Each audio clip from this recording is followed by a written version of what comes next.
വയനാട് കണിയാമ്പറ്റയിൽ ഇറങ്ങിയ കടുവ കാട് കയറിയതായി സംശയം.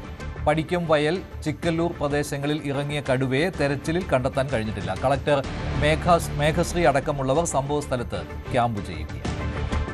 കഴിഞ്ഞ 2 ദിവസമായി വയനാടൻ ജനതയെ ഭീതിയിലാഴ്ത്തിയ കടുവയെ ഇതുവരെ പിടിക്കാൻ കഴിഞ്ഞില്ല എന്നുള്ളതാണ് ഏറ്റവും പുതിയ വിവരം. നമുക്കറിയാം, കഴിഞ്ഞ ദിവസം ചീക്കല്ലൂർ പുളിക്കൽ വയൽ എന്ന സ്ഥലത്ത് ഈ കടുവയെ കണ്ടിരുന്നു. രാത്രി 8 മണി വരെ ഈ കടുവ അവിടെ ഉണ്ടായിരുന്നു. അതിനുശേഷം കടുവയെ തുരത്തുന്നതിന് വേണ്ടി തന്നെ പടക്കം പൊട്ടിച്ചും ശബ്ദമുണ്ടാക്കിയും കടുവയെ ഓടിക്കാൻ ശ്രമിച്ചെങ്കിലും കടുവ തൊട്ടടുത്തുള്ള എരനല്ലൂർ എന്ന് പറയുന്ന ജനവാസ കേന്ദ്രത്തിലേക്കാണ് കയറിയത്.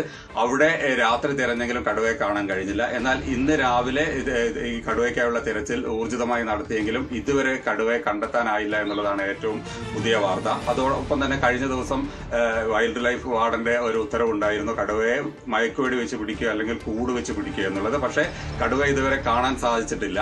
എന്തായാലും ഇപ്പോഴും തെരച്ചിൽ നടത്തുകയാണ്. ഇതിനിടയിൽ എരനല്ലൂർ എന്ന് പറയുന്ന ഭാഗത്ത് റോഡ് ക്രോസ് ചെയ്ത് കടുവയുടെ കാൽപാദങ്ങൾ ശ്രദ്ധയിൽപ്പെട്ടു.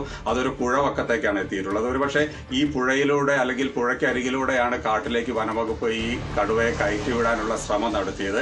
എന്നാൽ ഇതുവരെ കടുവയെ കണ്ടിട്ടില്ല എന്നുള്ളത് അവിടെ ഭീതി വരുത്തുന്ന ഒരു സംഭവം തന്നെയാണ്. എന്തായാലും കടുവയ്ക്കായുള്ള തിരച്ചിൽ ഇപ്പോഴും നടന്നുകൊണ്ടിരിക്കുകയാണ്. നമുക്കറിയാം, നിരവധി ജനങ്ങൾ തിങ്ങിപ്പാർക്കുന്ന ഒരു പ്രദേശത്താണ് ഈ കടുവയുടെ ഒരു സാന്നിധ്യം 3 ദിവസമായി കാണപ്പെട്ടത്.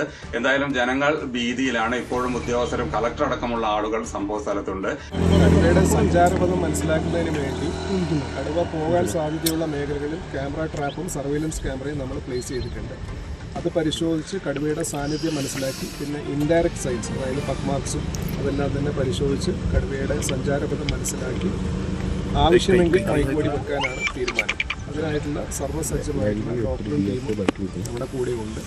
കൂടാതെ നമ്മളിവിടെ കൂടും എത്തിച്ചിട്ടുണ്ട്. പക്ഷേ കൂടെന്ന് പറയുന്നത് ലാസ്റ്റ് ഓപ്ഷനാണ്. പ്രഥമ പരിഗണന മയക്കുവെടി വെക്കുന്നു എന്നുള്ളത് തന്നെയാണ് നൽകുന്നത്. എന്തായാലും ഒരുപക്ഷെ കടുവ കാട്ടിലേക്ക് കയറിയോ എന്നുള്ള ഒരു സംശയം പറയുന്നുണ്ട്. എന്തായാലും കൂടുതൽ വ്യക്തത വരണമെങ്കിൽ നമ്മൾ ഇനിയും കാത്തിരിക്കേണ്ടതുണ്ട്. എന്തായാലും കടുവയ്ക്കുള്ള ഈ തെരച്ചിൽ ഇപ്പോഴും തുടർന്നുകൊണ്ടിരിക്കുകയാണെങ്കിലും ജനവാസ കേന്ദ്രത്തിൽ തന്നെയാണോ കടുവ അതോ കാട്ടിലേക്ക് കയറിയിട്ടുണ്ടോ എന്നുള്ള ഒരു നിഗമനത്തിൽ എത്താനുള്ള ഒരു ശ്രമത്തിലാണ്. കുറച്ച് ടൈം കൂടി നമ്മൾ കാത്തിരിക്കേണ്ടി വരും. അല്ലെങ്കിൽ ഏതെങ്കിലും ഭാഗത്തേക്ക് കടുവ കയറിയിട്ടുണ്ടാകും എന്നുള്ള രീതിയിൽ തന്നെയാണ്. എന്തായാലും എല്ലാ സന്നാഹങ്ങളും ഇവിടെയുണ്ട്. കുങ്കിയാനകളും അതുപോലെ തന്നെ വനംവകുപ്പ് ഉദ്യോഗസ്ഥരും ഒക്കെ ഒന്നുകിൽ കടുവയെ ഏതെങ്കിലും ഒരു സ്ഥലത്ത് കൃത്യമായി കിട്ടുകയാണെങ്കിൽ അതിനു വേണ്ടി മയക്കുവെടി വെക്കുക എന്നുള്ളത് തന്നെയാണ് ഇപ്പോഴും തീരുമാനിച്ചിട്ടുള്ളത്. എന്തായാലും ഇപ്പോഴും തിരച്ചിൽ തുടർന്നുകൊണ്ടിരിക്കുകയാണ്. കൂടുതൽ വിവരങ്ങൾ നമുക്ക് അറിയണമെങ്കിൽ അല്ലെങ്കിൽ ഇനി കാട്ടിലേക്ക് കയറിപ്പോയി അല്ലെങ്കിൽ തിരച്ചിൽ നിർത്തണോ എന്നുള്ള കാര്യങ്ങളൊക്കെ അറിയണമെങ്കിൽ നമ്മൾ ഇനിയും കാത്തിരിക്കേണ്ടതുണ്ട്.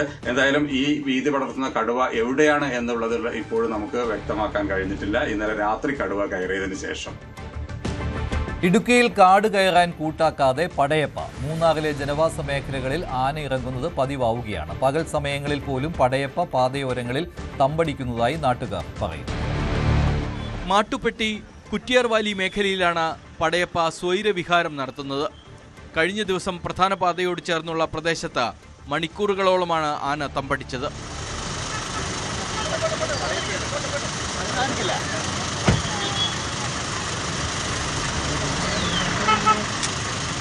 മുൻകാലങ്ങളിൽ നിന്ന് വ്യത്യസ്തമായി പടയപ്പ ആക്രമണ സ്വഭാവം കാണിക്കുന്നത് ജനങ്ങളെ ആശങ്കയിലാക്കുന്നുണ്ട്. വഴിയോരക്കടകൾ തകർത്ത് ഭക്ഷണം എടുക്കുന്നതിനു പുറമെ വാഹനങ്ങൾക്ക് നേരെയും ആക്രമണം നടത്താറുണ്ട്.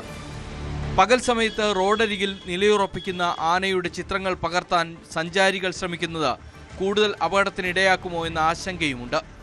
ജനവാസ മേഖലയിൽ ഇറങ്ങുന്ന ആനയെ RRT സംഘം തുരത്തുമെങ്കിലും ഏതാനും മണിക്കൂറുകൾക്ക് ശേഷം തിരികെ എത്തുന്ന സാഹചര്യമാണ് നിലവിലുള്ളത്.